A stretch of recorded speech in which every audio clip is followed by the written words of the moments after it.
Саламатсыңарбы? Биз сиздер менен бүгүн Quizzes сайты менен таанышып алабыз. Алгач Google'га Quizzes деп жазып алабыз.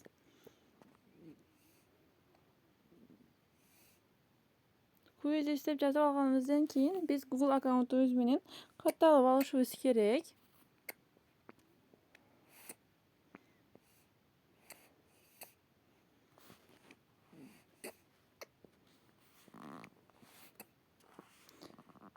Мына биз сиздер менен азыр Google аккаунтубуз менен катталып бүттүк.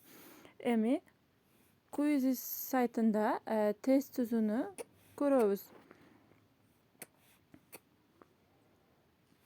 Тест түзүү үчүн алгач биз бул жерде Создайте деген баскычты басабыз.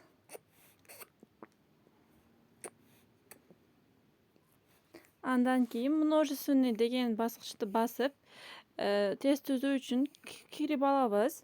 Бул жерде мына суроону жазыш үчүн жер турат, андан тышкары варианттар. Биз сурообузду жазып алабыз. Мисалы үчүн 26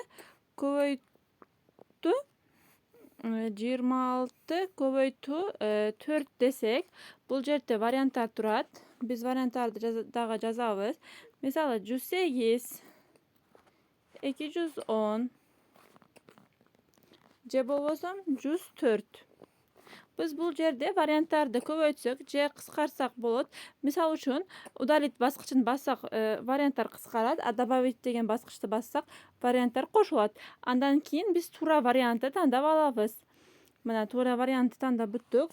Суроону жазып бүткөндөн кийин сохранить вопрос деген жерди басабыз. Мына бизден сурообуз чыкты. Эми дагы суроо кошуш үчүн добавить вопрос баскычын басабыз. Биз тестибизди түзүп бүткөндөн кийин аны публиковать кылып алабыз.